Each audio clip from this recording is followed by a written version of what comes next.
मेरा नाम दिव्या है। मैं आपको अपनी ऐसी कहानी सुनाने जा रही हूँ जिसको सुनकर आप भी सोच में पड़ जाएंगे। मेरे साथ कुछ ऐसा ही हुआ था जिस पर मुझे भी यकीन नहीं आता था, लेकिन जो कुछ मेरे साथ हुआ मेरे लिए उसका यकीन करना ज़रूरी बन गया था। मगर मैं सच्चाई का पता लगाना चाहती थी। मैं बहुत खूबसूरत हूँ, लेकिन शायद मेरी किस्मत इतनी खूबसूरत नहीं थी। मैं अपने माँ बाप की इकलौती बेटी हूँ। मेरी शादी की उम्र हो चुकी थी। मेरे माँ बाप ने मेरे लिए रिश्ता देखना शुरू कर दिया। एक दिन मैं अपनी दोस्त प्रिया के घर बैठी थी। मेरी माँ मुझे सब में ढूंढती फिर रही थी, जैसे मैं कहीं खो गई हूँ। मैं जवान थी, लेकिन मेरी माँ मेरी परवाह बिल्कुल छोटे बच्चों की तरह करती थी। वो मेरी दोस्त के घर आई और कहने लगी, तुम यहाँ पर बैठी हो, घर चलो जल्दी, तुम्हें देखने के लिए रिश्ते वाले आए हैं। और तुम्हारा मोबाइल कहाँ है? हम तुम्हें कितनी देर से कॉल कर रहे हैं, लेकिन तुम्हारा नंबर बंद जा रहा है। अपना फ़ोन क्यों बंद कर रखा है तुमने? मैंने कहा, माँ, मेरे फ़ोन की चार्जिंग ख़त्म हो गई होगी शायद, इसीलिए बंद हो गया होगा। मैं अपने घर जाने के लिए तैयार हो गई। तभी मेरी सहेली प्रिया भी मेरे साथ चलने लगी। घर जाते ही जल्दी जल्दी मैंने थोड़ा सा मेकअप भी कर लिया और चाय की ट्रे हाथ में लेकर लड़के वालों के सामने चली गई। वो लोग तो मुझे देखकर हैरान ही रह गए। उन्होंने कहा कि बहुत ही प्यारी लड़की है, हमें आपकी बेटी बहुत पसंद आई है। हम अपने भाई के लिए ऐसे ही लड़की तलाश कर रहे थे। उन्होंने बताया कि उनके माँ बाप नहीं हैं, यानी मुझे देखने के लिए लड़के की बहनें आई हुई थी। वो 2 बहनें थीं और उन दोनों की ही शादी हो चुकी थी। इसलिए वो अपने छोटे भाई के लिए प्यारी सी लड़की ढूंढ रही है और कहने लगी कि हमारे भाई का घर भी अलग है। ये रिश्ता बहुत अच्छा था। लड़का ज़्यादा खूबसूरत नहीं था, लेकिन रिश्ते से इनकार करने वाली भी कोई वजह दिखाई नहीं दे रही थी। लड़का इतना भी बुरा नहीं था, बस उसका थोड़ा सा रंग सांवला था। मेरी माँ ने तो इस रिश्ते के लिए फौरन ही हाँ कर दी। उस लड़की की बहनों की यही शर्त थी कि शादी जल्द से जल्द हो जाए, क्योंकि वो दोनों बहनें ही अपने अपने ससुराल में रहती थीं और उनके पास इतना वक्त नहीं था कि वो अपने मायके में भी वक्त गुजार सकें। जिनमें से एक बहन तो शहर से बाहर रहती थी, लेकिन अभी अपने भाई के लिए लड़की देखने के लिए कुछ दिनों के लिए आई हुई थी। मेरी माँ ने कहा कि रिश्ता हाथ से निकल जाएगा, अकेला घर है, लड़का भी अच्छा खासा पढ़ा लिखा और अमीर है। और सबसे अच्छी बात तो ये थी कि उस लड़के का घर मेरे घर से काफ़ी करीब था। ये बात तो हमें भी पता थी कि इस घर में कोई लड़का रहता है जो अकेला ही रहता है, उसके माँ बाप नहीं हैं। लेकिन क्योंकि इस घर में कभी कोई औरत नहीं थी, इसलिए वहाँ कोई आता जाता भी नहीं था और हमने कभी ज़्यादा मेल मिलाप भी नहीं रखा। मुझे क्या पता था कि इसी घर से मेरे लिए रिश्ता आ जाएगा। जिस लड़के से मेरी शादी होने वाली थी उसका नाम रोहित था।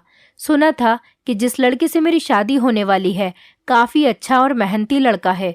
कुछ दिनों बाद ही मेरी शादी हो गई और मैं शादी करके अपने ही पड़ोस में चली गई। जब मेरा दिल करता तो मैं अपने मायके चली आती।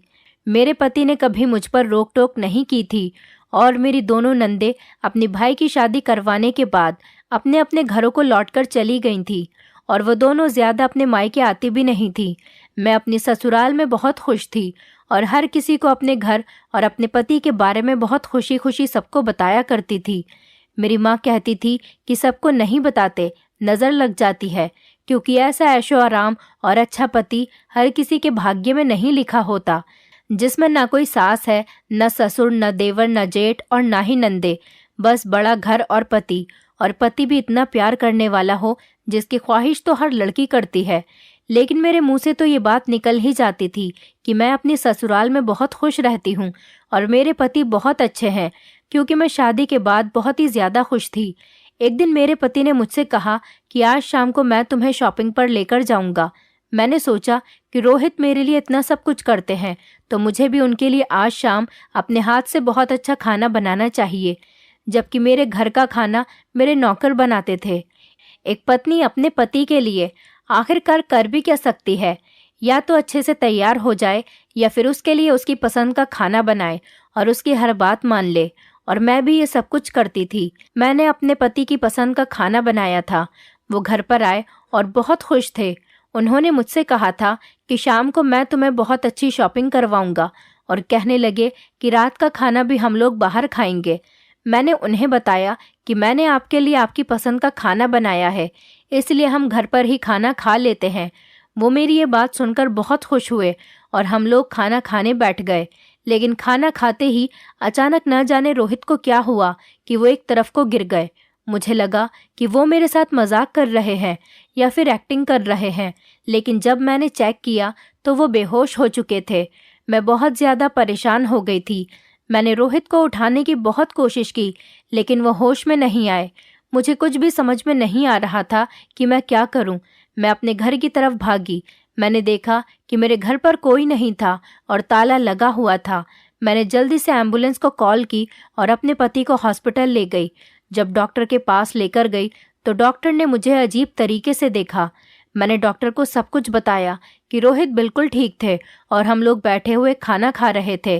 पता नहीं इनको अचानक से क्या हो गया और ये बेहोश हो गए। ये कोई नए डॉक्टर थे। उन्होंने मेरी तरफ हैरान होकर देखा। उन्होंने बताया कि वो मेरे पति को जानते हैं। कहने लगे कि ये तो मेरे भाई का दोस्त है। मैंने कहा, देखिए, न जाने मेरे पति को क्या हो गया है, प्लीज़ आप इनको ठीक कर दीजिए। डॉक्टर रोहित को अंदर ले गए और मैं काफ़ी परेशान हो गई। मैं बाहर ही बैठी हुई थी। मेरे हाथ पैर कांपने लगे थे। मुझे कुछ भी समझ में नहीं आ रहा था कि ये सब हो क्या रहा है। डॉक्टर बाहर आए। मैं अचानक ही खड़ी हुई और उनके पास जाकर पूछा कि बताइए डॉक्टर, मेरे पति को क्या हुआ है। उन्होंने मुझसे कहा कि आपके पति को हार्ट अटैक आया था और अब उनकी आखिरी सांसें चल रही हैं। ये सुनकर तो मेरे कदमों तले से ज़मीन निकल गई। डॉक्टर ने कहा कि आप अपने पति से मिल सकती हैं।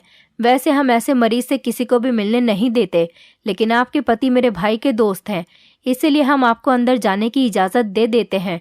वो डॉक्टर बहुत अच्छे थे। उनका नाम डॉक्टर विजय था। वो शायद इस हॉस्पिटल के नए डॉक्टर थे। वो डॉक्टर बहुत ही जवान थे और कम उम्र के भी डॉक्टर थे। मैंने उनको थैंक यू कहा और मैं अंदर चली गई। लेकिन अंदर गई तो पता चला कि मेरे पति अब इस दुनिया में नहीं रहे। शायद मैंने देर कर दी थी। मैं बुरी तरह से रोने लगी। मेरी हालत बहुत अजीब हो गई थी। मेरे पति के क्रियाक्रम के बाद मेरे माँ बाप भी मेरे घर पर ही थे और उसके बाद मैं अपने कमरे में बैठी थी और रो रही थी। रोते रोते ही मेरी आंख लग गई और मैं गहरी नींद में चली गई। जब मेरे पति मेरे सपने में आए, उन्होंने आकर मेरा हाथ पकड़ा, मेरे सर पर प्यार से हाथ फेरा और कहने लगे, तुम्हें रोने की कोई ज़रूरत नहीं है। मैं तुम्हें रोता हुआ नहीं देख सकता। मैं चाहता हूँ कि तुम पहले की तरह खुश रहो, जैसे तुम पहले रहती थी, और तुम्हें अपने मायके में रहने की कोई ज़रूरत नहीं। तुम वहीं हमारे घर जाकर रहो जहाँ तुम और मैं रहा करते थे, और हंसी खुशी रहो। तुम फिक्र मत करो, सब कुछ ठीक हो जाएगा। मैंने कहा, रोहित, तुम्हारे बगैर कैसे कुछ ठीक हो जाएगा? मैं तो तुमसे बहुत मोहब्बत करने लगी थी। तुम्हारे बिना कुछ ठीक नहीं हो सकता और मैं तुम्हारे बिना नहीं रह सकती। मुझे तुमसे मोहब्बत हो गई थी। मैं तो सारी ज़िंदगी तुम्हारे साथ गुजारना चाहती थी और अभी हमारी शादी को 3 महीने ही तो हुए थे और तुम मुझे छोड़कर चले गए। मैं यहाँ तुम्हारे बिना अकेले कैसे ज़िंदगी गुजारूंगी? रोहित ने कहा कि किसने कहा मैं तुम्हें छोड़कर चला गया हूँ? मैं तुम्हें छोड़कर गया ही नहीं हूँ। मैं तो यहीं हूँ तुम्हारे पास। मैं हमेशा तुम्हारे साथ ही रहूँगा। लेकिन ये याद रखना कि जब भी तुम्हें मुझसे मिलना हो, तुम्हें मुझसे मिलने के लिए हमारे घर आना पड़ेगा। वहाँ मैं हमेशा तुम्हारे साथ रहूँगा। मैंने सपने में अपने पति का हाथ पकड़ लिया और कहा, रोहित प्लीज़ मुझे अकेला छोड़कर मत जाना। मैं तुम्हारे बिना नहीं जी सकती। अचानक से मेरी आँख खुल गई और देखा कि मेरे आसपास तो कोई भी नहीं है। मैं अपने सपने को याद करके खूब रोने लगी। काश ये सपना सच होता और रोहित मेरे सामने होते। मेरे पति को गुजरे हुए 15 दिन हो गए थे। इस दौरान मेरी दोस्त प्रिया भी मुझसे मिलने कई बार आ चुकी थी। वो बेचारी मेरे पास आकर मुझे तसल्लियाँ दिया करती थी और मुझे चुप कराती थी कि इतना नहीं रोते, बस करो, तुम अपनी तबीयत खराब कर लोगी। मैं प्रिया से गले लगकर खूब रोती थी। मैंने अपने सपने के बारे में सिर्फ प्रिया को ही बता रखा था। प्रिया ने जब मेरे सपने के बारे में सुना तब उसे मेरे सपने पर यकीन नहीं हुआ था, क्योंकि वो सपनों को नहीं मानती थी, लेकिन उसने मुझसे कुछ नहीं कहा। मैं भी यही समझती थी कि ये सिर्फ एक ख्वाब ही है जो मेरे परेशान दिमाग ने बनाया है, लेकिन अगर ये सच होता तो कितना अच्छा होता। मैं अपने पति से सपने में आखिरी बार मिली थी। उन्होंने मेरा हाथ पकड़ा और मुझे गले से लगा लिया। मेरे लिए यही काफ़ी था। जब कुछ दिन गुजर गए तो मैंने अपनी माँ से कहा कि मैं अपनी ससुराल जाना चाहती हूँ। अब मैं यहाँ नहीं, अपने पति के घर में रहना चाहती हूँ। मेरी माँ ने मुझसे कहा कि तुम वहाँ अकेली कैसे रहोगी। मैंने कहा कि करीब ही तो है घर, एक गली का भी फासला नहीं है।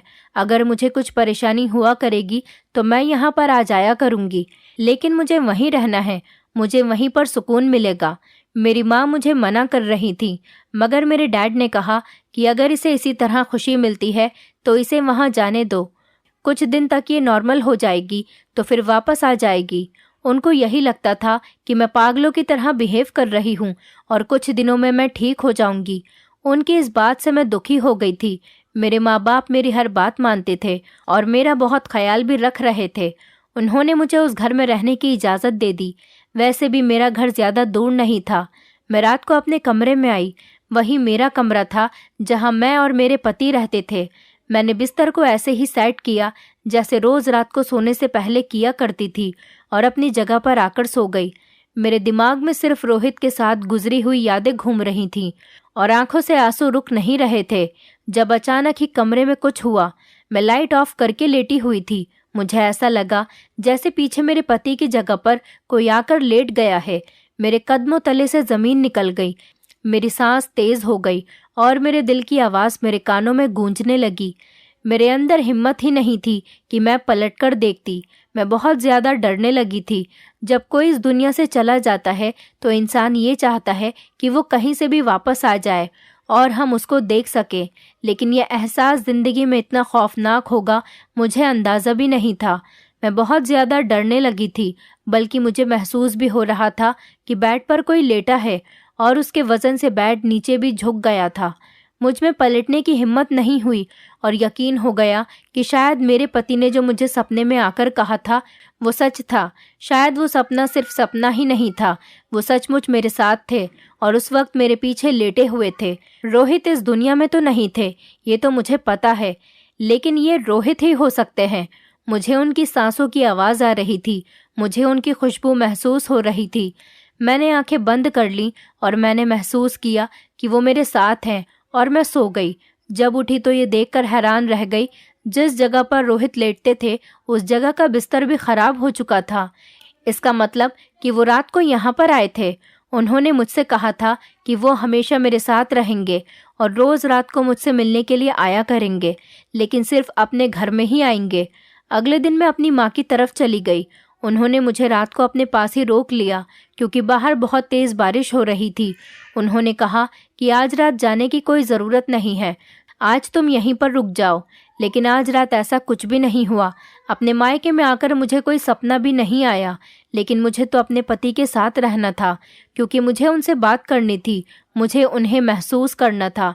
इसीलिए मैंने इरादा कर लिया कि मैं अपने पति के घर में ही रहूंगी। अगले दिन जिद करके मैं अपने घर चली गई। रात होते ही फिर से मुझे यही एहसास महसूस होने लगा।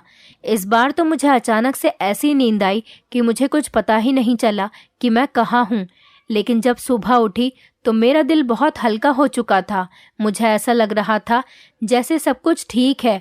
मुझे ऐसे महसूस हो रहा था जैसे मेरा पति मेरे साथ था, जैसे अभी भी वो जिंदा है और इस घर में रहते हैं, जैसे वो वापस काम पर चले गए हों और मुझे अपने घर के सारे काम निपटाने हैं। मेरे पति इस दुनिया में नहीं थे, पर मेरे साथ ज़रूर थे और मैं अपनी ज़िंदगी भी ऐसे ही गुजार रही थी। रोज़ रात को जब मैं करवट बदलकर सो जाती थी तो मुझे महसूस होता कि पिछली तरफ कोई लेटा हुआ है। एक दिन मैंने हिम्मत की और सोचा कि आज मैं करवट बदलकर ज़रूर देखूंगी कि वहाँ मेरे पति हैं या नहीं। लेकिन जब मैंने करवट बदली तो वहाँ पर कोई भी नहीं था और काफ़ी देर गुजर जाने के बाद भी मुझे कोई हलचल महसूस नहीं हुई। इसका मतलब वो नहीं चाहते कि मैं उनको देखूं।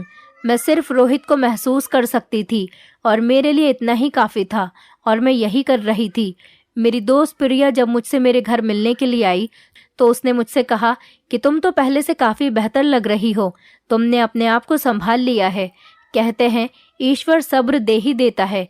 वैसे भी अभी तुम्हारी उम्र ही क्या थी और तुम्हारी शादी को 3 महीने भी नहीं हुए थे। तुम्हें फिर से किसी के बारे में सोचना चाहिए। तुम्हारे पास कोई औलाद भी नहीं है और ज़्यादातर लोगों को पता भी नहीं है। अगर किसी और मोहल्ले में तुम्हारी शादी करवा दी जाए तो वो लोग अंदाज़ा भी नहीं लगा पाएंगे कि तुम्हारी पहली शादी हो चुकी है। मैंने प्रिया से कहा कि इस तरीके की बातें मुझसे मत करो। मैं अपनी ज़िंदगी में बहुत खुश हूँ, बस जो जैसा चल रहा है वैसे ही चलने दो। उसने मुझसे कहा कि तुम अपनी ज़िंदगी बर्बाद कर लोगी, कितना समय गुजारोगी अकेले। इंसान कभी अकेले अपनी ज़िंदगी नहीं गुजार सकता और औरत तो बिल्कुल भी नहीं गुजार सकती। मैंने कहा कि मुझे कोई परेशानी नहीं है, बस मैं अपनी ज़िंदगी में बहुत खुश हूँ। मुझे रात को बहुत अजीब अजीब तरह के सपने भी आने लगे थे। शायद वही पल मुझे याद आ जाते थे जो मैंने अपने पति के साथ गुजारे थे, लेकिन मुझे इतने सुकून की नींद आज तक नहीं आई थी। पता नहीं मुझे इतनी अच्छी नींद कैसे आ जाती थी कि मुझे होश तक नहीं रहता था। कभी कभी तो मुझे ऐसा महसूस होता कि मेरे साथ बिस्तर पर मेरे पति सो रहे हैं और उसके बाद अचानक से ही मुझे नींद आ जाती थी। मुझे ऐसा लगता था जैसे मुझे अपने पति की कमी महसूस नहीं होती। और सबसे बड़ी बात मेरे लिए ये थी कि मेरे पति मेरे सपने में आए थे और उन्होंने मुझे यही बात कही थी कि वो हमेशा मेरे साथ रहेंगे। जिस दिन मैं अपनी माँ के घर जाती थी उस दिन ऐसा कुछ भी नहीं होता था। अब तो मेरी माँ को भी मेरी फिक्र होने लगी थी, क्योंकि मेरी हरकतें ही कुछ अजीब सी हो गई थी। कभी कभी बैठे बैठे मैं मुस्कुराने लगती और कभी अपने पति के बारे में सोचकर खुद से ही बातें करने लगती थी।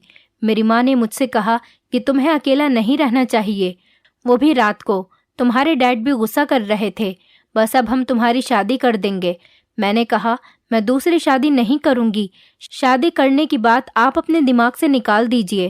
पहले मैंने आप लोगों की मर्जी के मुताबिक शादी कर ली थी, फिर ये क्या हो गया मेरे साथ? किस्मत ने ये क्या कर दिया? अब मैं फिर से शादी नहीं करना चाहती। मैंने ये बात ऐसे कही थी जैसे ये मेरा आखिरी फैसला है। माँ भी काफ़ी परेशान हो गई थी और उन्होंने प्रिया को कहा कि तुम ही इसको समझाओ। वो भी बार बार मुझसे बात करने के लिए आती थी। एक दिन वो मुझे अपने घर ले गई। उसके घर में फंक्शन हो रहा था। यहाँ पर बहुत सारे मेहमान बैठे हुए थे। तभी मेरी नज़र उस डॉक्टर पर पड़ी जिसने मेरे पति का इलाज किया था। मैंने प्रिया से पूछा कि ये यहाँ पर क्या कर रहा है। प्रिया ने बताया कि ये मेरा दोस्त है, मेरे साथ ही पढ़ता था। मैंने कहा कि तुमने कभी इसके बारे में मुझे बताया ही नहीं। उसने बताया कि वो बहुत अमीर है और दूसरे शहर में रहता है। अब इसकी जॉब यहाँ के अस्पताल में लग गई है, इसीलिए अब ये यहीं शिफ्ट हो गया है। इसलिए अब ये मेरे घर भी आता जाता रहता है। मैंने कहा ये वही डॉक्टर है जिसके हाथों में मेरे पति ने अपनी आखिरी सांसें ली थीं। प्रिया ने मुझे बताया कि उसको पता है कि वो मुझे जानता है और तुम्हारे पति को भी जानता है, क्योंकि इसके भाई के साथ तुम्हारे पति की दोस्ती थी और ये दोनों एक ही साथ काम किया करते थे। प्रिया ने कहा कि शायद मेरी शादी भी इसी के साथ हो जाए, क्योंकि मेरी फैमिली को ये लड़का बहुत पसंद आया है और हमारे रिश्ते की बात चल रही है।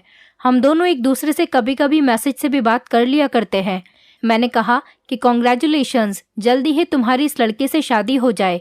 डॉक्टर की बीवी बनना तो बड़ी बात होती है और ये इंसान देखने में भी काफ़ी हैंडसम है और आदत के भी बहुत अच्छे हैं। उसने कहा कि हाँ, अब देखो क्या होता है आगे। मैं अपनी दोस्त के लिए बहुत खुश थी। मैं हर वक्त अपने पति के बारे में सोचती रहती थी। वो वक्त जो मैंने अपने पति के साथ गुजारा और फिर जो मेरे साथ हुआ। जिस तरह से रोहित अचानक इस दुनिया से चले गए, हम लोग साथ बैठे थे, प्यार मोहब्बत की बातें कर रहे थे। रोहित कह रहे थे कि मैं तुम्हें शॉपिंग करवाऊंगा, आज तुम बहुत खुश हो जाओगी। और वो दिन मेरी जिंदगी का सबसे मनहूस दिन था। मुझे नहीं पता था कि मेरे पति को दिल का दौरा पड़ा है। उस डॉक्टर ने कहा था कि ये किसी को भी अचानक हो सकता है और जिन लोगों को दिल की परेशानी होती है, जब तक उन्हें पता चलता है तब तक मामलात बहुत ज़्यादा ख़राब हो जाते हैं। मुझे नज़र लग गई थी। मेरी माँ ठीक कहा करती थी कि अपनी खुशियों के बारे में सबको नहीं बताते, लेकिन मैं तो बता दिया करती थी। और नज़र भी किसी की ऐसी लगी थी कि मेरी तो सारी दुनिया ही उजड़ गई थी। मैं अपने पति का ख्याल दिल से नहीं निकाल सकती थी। मैं हमेशा परेशान रहने लगी, बस यही सोचती रहती कि काश मेरे साथ ऐसा नहीं होता। आखिर मेरे साथ ऐसा क्यों हुआ? मेरा दिल बहुत उदास रहने लगा था। प्रिया के घर पर एक औरत आई हुई थी जो मुझसे बहुत प्यार से बातें कर रही थी। उन्होंने मुझे मेरे पति के बारे में पूछा। मैंने उन्हें अपनी सारी कहानी बता दी। उन्होंने मुझसे कहा कि जब कोई दुनिया से चला जाता है तो क्या वो दुनिया में वापस आ सकता है। उन्होंने कहा कि ऐसा बिल्कुल नहीं हो सकता। जब एक बार शरीर से आत्मा निकल जाती है तो वो ईश्वर के पास चली जाती है। मैंने कहा कि ऐसा भी तो होता है कि मरे हुए लोग वापस आ जाते हैं। उस औरत ने बताया कि वो मरे हुए लोग नहीं होते, बल्कि उनकी आत्मा होती है जो आपके दिमाग के साथ खेल खेल रही होती है और आपसे झूठ बोल रही होती है, आपको इस्तेमाल कर रही होती है। मैं उनकी बात सुनकर बहुत डर गई थी। इसका मतलब कि वो मेरे पति नहीं, उनकी आत्मा है जो कि भटक रही है। मुझे बहुत डर लगने लगा था। मुझे समझ में नहीं आ रहा था कि मैं क्या करूं। मैं बार बार उस औरत की तरफ देखे जा रही थी कि आखिर इन्होंने मुझसे ये क्या बात कह दी कि इनकी बातें सुनकर मैं सोच में पड़ चुकी हूँ। मैंने उनके पास जाकर उनको अपने पति के सपने आने वाली बात भी बता दी। उन्होंने मुझसे कहा कि देखो बेटा, ऐसा कुछ नहीं है, तुम्हें कोई वहम हो रहा है। उन्होंने मुझसे कहा कि तुम एक काम करो, तुम उस घर में अकेले रहना छोड़ दो, क्योंकि जब तक तुम अकेली रहोगी तुम्हें ये वहम होता रहेगा। मैंने कहा कि मैं अगर अपने मायके में होती हूँ तो तब तो ऐसा नहीं होता। उन्होंने कहा कि ठीक है, तो तुम उस घर में नहीं रहा करो और इस बात को अपने दिमाग पर सवार मत करो। मेरा दिल अभी भी नहीं मान रहा था और जो सपना मैंने देखा था, फिर इसका क्या मतलब था। मुझे बहुत डर लग रहा था। मैंने सोच लिया था कि अब मुझे क्या करना है। मैंने ये सारी बातें अपनी दोस्त को बता दी थीं। मैंने उससे कहा कि तुम एक रात मेरे साथ उस घर में रहोगी। उसे भी बहुत डर लग रहा था, लेकिन मैंने उससे बात की और उसे मना लिया। उसने कहा कि ठीक है, लेकिन हम पूरी रात सोएंगे नहीं और अगर ज़रा सा भी कुछ हुआ तो मैं तुम्हारी माँ के घर भाग जाऊंगी। मैंने कहा कि ठीक है, मैं भी तुम्हारे साथ भाग जाऊंगी। मैं खुद कौन सा इतनी बहादुर हूँ, मुझे भी डर लग रहा है। वो मेरे साथ मेरे घर आ गई और मैंने उससे कहा कि तुम मेरी जगह पर लेट जाना, क्योंकि जैसे ही मैं करवट बदलती हूँ मुझे कुछ भी महसूस होना बंद हो जाता है। मैं कमरे की लाइट बंद कर दूंगी और मैं साइड पर खड़ी हो जाऊंगी। तुम मेरी जगह पर लेट जाना, फिर देखते हैं कि क्या होता है। वो बेचारी इतनी ज़्यादा डरी हुई थी कि बार बार इनकार किए जा रही थी।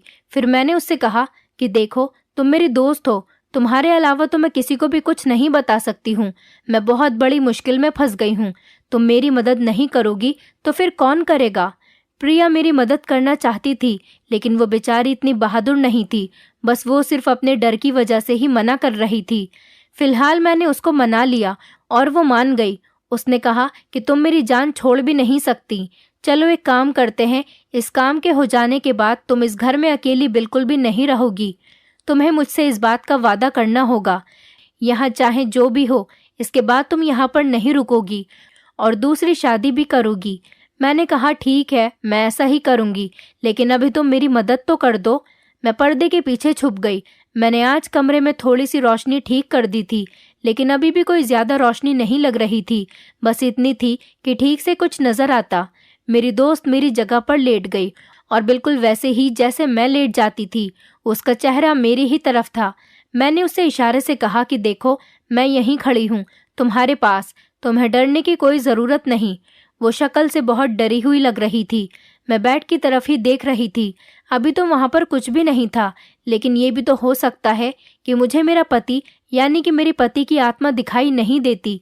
लेकिन जिस तरह से वो बिस्तर खराब हो चुका था और बेड पर भी मुझे वज़न महसूस होता था, इसका मतलब कि अगर वहाँ कोई आता तो मुझे ज़रूर नज़र आता। वक्त इसी तरह गुजरने लगा। रात के 2 बज गए और मेरी आंखों ने ऐसा मंजर देखा कि मेरे पैरों तले से ज़मीन निकल गई। उस घर में खिड़की से कोई अंदर दाखिल हुआ। वो कोई आदमी था, लेकिन उसका कद मेरे पति से ज़्यादा लंबा था और थोड़ी देर के बाद उसके पीछे 2 और आदमी अंदर दाखिल हुए, जिसमें से एक आदमी एक तरफ खड़ा हो गया और जो आदमी पहले दाखिल हुआ था उसने एक रुमाल पर कोई दवाई लगाई और मेरी दोस्त के नाक के करीब ले जाने लगा, जो आंखें बंद किए हुए लेटी हुई थी। इतने में ही मैंने चीखना चिल्लाना शुरू कर दिया। वो लोग भी चौंक गए और मैंने लाइट ऑन कर दी। लेकिन सबसे ज़्यादा मेरी दोस्त हैरान थी, क्योंकि उस कमरे में जो शख्स खड़ा हुआ था वो उसका मंगेतर था, यानी कि वही डॉक्टर जिसके हाथों में मेरे पति ने दम तोड़ा था, और उसके साथ 2 और लोग भी थे। मैंने साइड से एक डंडा उठा लिया और मैंने कहा कि आगे बढ़ने की कोशिश की तो मैं तुम लोगों की जान ले लूँगी।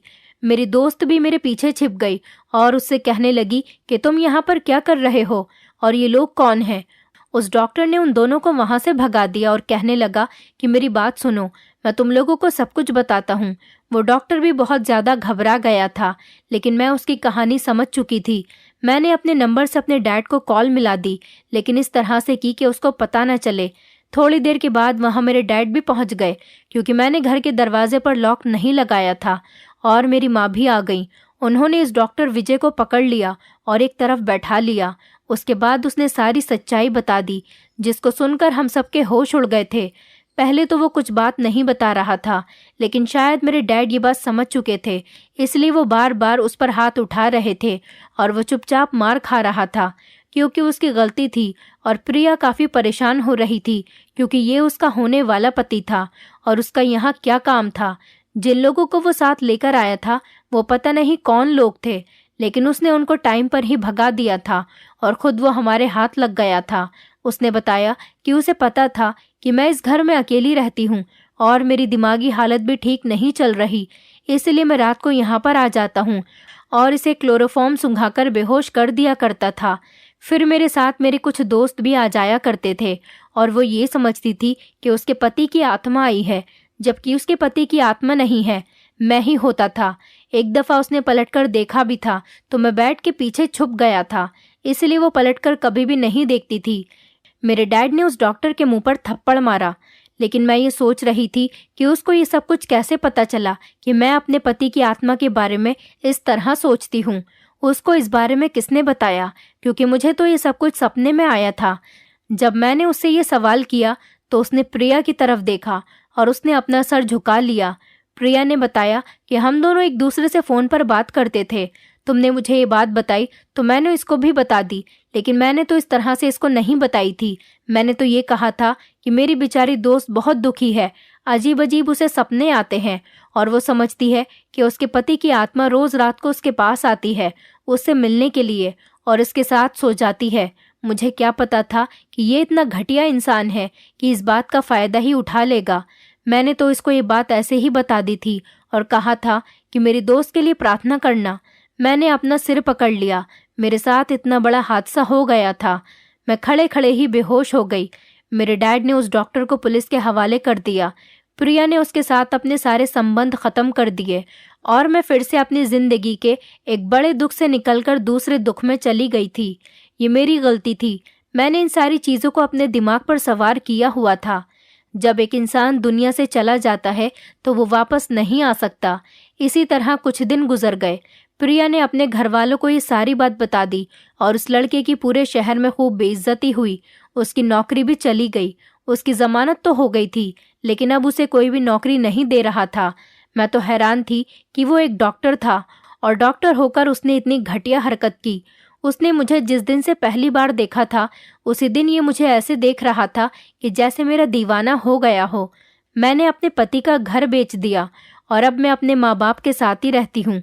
फिलहाल किसी से भी शादी नहीं करना चाहती। मैं अपने आप को समय देना चाहती हूँ। मैंने सोचा है मैं अपनी लाइफ को एंजॉय करना चाहती हूँ। मैं जॉब करना चाहती हूँ। घर से बाहर निकलूंगी तो मेरा ध्यान अपने बीते हुए कल की तरफ नहीं जाएगा। ये ज़माना कितना बुरा है, किसी की मजबूरी का फ़ायदा उठा लेता है। यहाँ पर तो लोग मरे हुए लोगों को भी नहीं छोड़ते। मुझे अंदाज़ा नहीं था कि मेरी किस्मत इतनी भी बुरी हो सकती थी। पता नहीं मुझे किसकी नज़र लग गई, क्या किसी ने ये सब कुछ मेरे साथ करवाया था। मेरे लिए बद दुआएं की थी। मैं कुछ नहीं जानती थी, लेकिन मेरे साथ बहुत बुरा हुआ था। अब मैं अपने आप को चेंज करना चाहती हूँ। फिलहाल तो मैं अभी घर में ही हूँ, लेकिन जैसे ही मुझे कोई अच्छी नौकरी मिल जाएगी मैं अपनी लाइफ में बिजी हो जाऊंगी। दोस्तों, उम्मीद करती हूँ आपको हमारी कहानी पसंद आई होगी। कहानी पसंद आई है तो वीडियो को लाइक करें, चैनल पर नए हैं तो चैनल को सब्सक्राइब करें और हाँ, नोटिफिकेशन बेल को ज़रूर दबाएं ताकि अगली अपडेट सबसे पहले आपको मिले।